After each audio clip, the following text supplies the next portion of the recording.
Hey, how's it going? It's Grant with the Garden of Eater, and in this video, we're going to cover over what shrimp foods we currently use. It is the end of the year 2021, and if we got anything right, it is the exact selection of foods that we use in our rotation. I'm very picky about what shrimp foods I like to use. I don't like anything that is too hard or that's going to last in the tank way too long. All of the foods I like break down so that way all the shrimp in the tank have a little piece to run off with. I don't use any powdered foods or anything like that for the babies. So without further ado, I will show you guys exactly what shrimp foods we are using this year. And to start it off, we are using the Secret Shrimp Food by biopetshrimp.com. This is a great food. It's mainly a mineral food, but it's got a bunch of other ingredients packed into it. And we went ahead and already fed all the shrimp in the house already. So I got a little bit of film to put behind some of the video today. So all of the food in this video is this Secret Shrimp Food from biopetshrimp.com. And then another food that we use from Eric at Biped Shrimp is this mineral uptake from Dwarf Shrimp.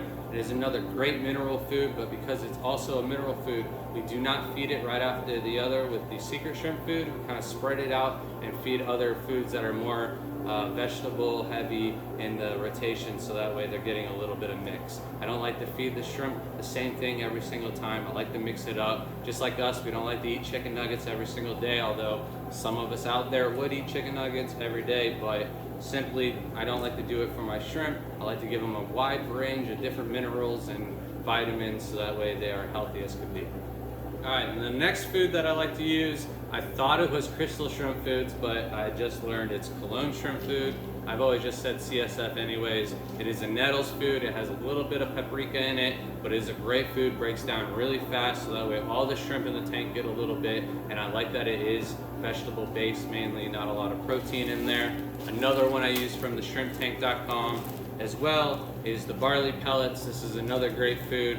It is mainly vegetable also, so I like to alternate this with the other ones as the minerals, so that way they don't get used too close to with one another. And then the next food that we're going to use is from Elevate Shrimp, my buddy Chaz. He's got the sweet treat. These are little pads, however. They're very hard. Break them up into very small pieces. Unless you've got a couple hundred shrimp in the tank, you can't use the full pieces. They just take too long to break down. But you can break these up into little tiny pieces, and they go a long ways. And it says it remove any out of the tank after 3 hours. So if you're having to remove it, just next time feed a little bit smaller pieces. These are great for the ponds outside where I have so many shrimp and don't have like a lot of time to go around and feed every single one of them. A couple of these pads into each pond is really great. And then this year, the best addition that we have added has got to be the Shrimp Envy lineup of foods. We've got the Complete as well as the Growth, and then we just recently swapped out the shell for the Food Fight. The shell was just a little bit too much like the mineral food that we already use, so the Food Fight was a better fit for our rotation. And with these foods, I feel like we have a nice variety all across the board of different minerals as well as vitamins that our shrimp get the complete nutrition that they require to not only live but thrive and have maximum growth rate. Alright, so this is our lineup of foods. This is about in the order of the rotation that we would take. If we were feeding one tank a certain type of food, that tank would not see the same type of food for over 2 weeks. We do not feed our shrimp every day. We do every other day. And say if you are overfeeding or something like that, that is going to be your biggest issue. So you want to check your tanks after you feed a little piece. Check in after 2 or 3 hours, make sure all the food is gone. If it is not gone, you're going to want to reduce the amount of food that you feed next time and maybe even skip an extra day between feedings. And also, I'll push these foods to the side. And then another shrimp food that I like to use, but we don't have any currently on hand.